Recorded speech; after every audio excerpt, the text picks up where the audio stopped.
Bon, un autre type de paire de réactions opposées. Allons-y maintenant voir les réactions d'oxydation et de réduction. Donc, la définition pour chimie organique, on va garder ça pour l'instant, mais il y a une autre définition pour ces réactions-là qu'on va voir un peu plus tard dans l'unité d'électrochimie.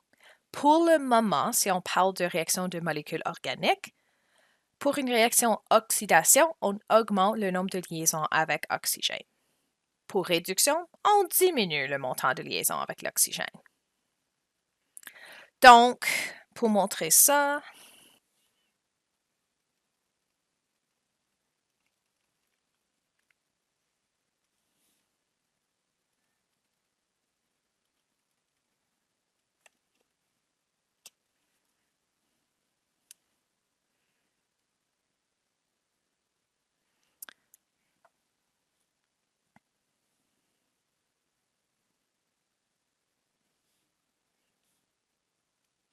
OK, pour oxydation, les molécules que nous allons voir réagir sont les alcools primaires et secondaires.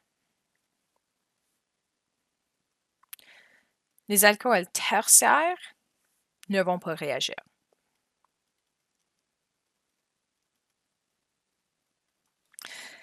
Donc, pour ça, je vais montrer un exemple de chacun quand même.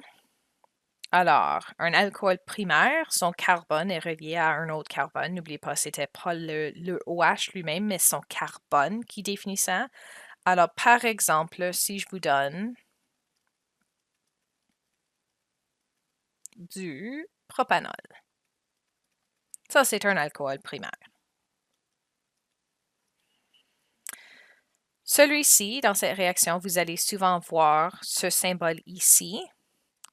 Ça représente un composé ou un mélange d'agents oxydants, de choses qui vont oxyder essentiellement cette molécule ici.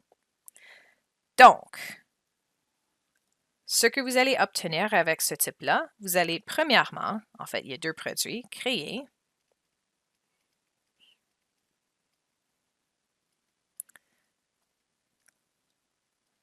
un aldéhyde. Alors, on a maintenant deux liaisons avec oxygène au lieu d'une liaison. Alors, plus de liaisons, oxydation. Et ceci peut réagir de nouveau si tu as assez de ton agent oxydant pour former.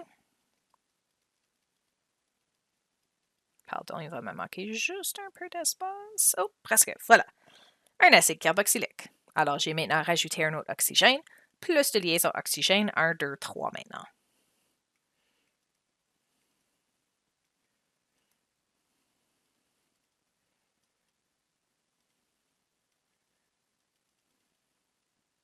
Alors, pour alcool primaire, c'est toujours ça. Tu vas former premièrement l'aldéhyde. Si tu as mis une assez grande concentration d'agent oxydant, tu vas continuer pour former l'acide carboxylique.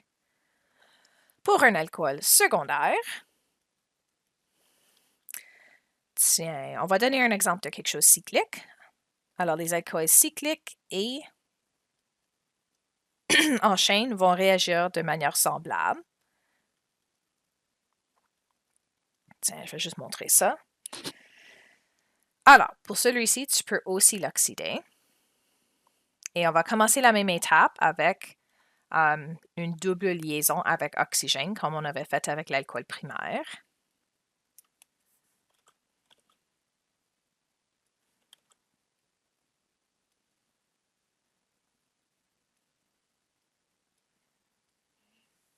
Ah, puis le rendu ici, j'ai formé une cétone. Et mon carbone a 4 liaisons. J'ai plus d'hydrogène. Je ne peux rien d'autre faire. Donc, un alcool secondaire va réagir, mais il peut uniquement former une cétone et c'est tout. La réaction arrête. Juste pour le montrer, pour un alcool tertiaire,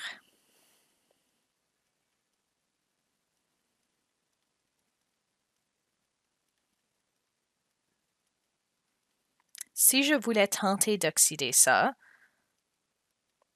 je voudrais créer plus de liaisons avec oxygène. Je peux enlever mon hydrogène pour faire ça, mais le carbone a déjà 4 liaisons au centre. Je ne peux pas, qui sont carbone-carbone, je ne peux pas remplacer ça. alors vous n'allez voir aucune réaction. OK, pour réduction, puis une chose à noter, j'ai mis les symboles pour ça.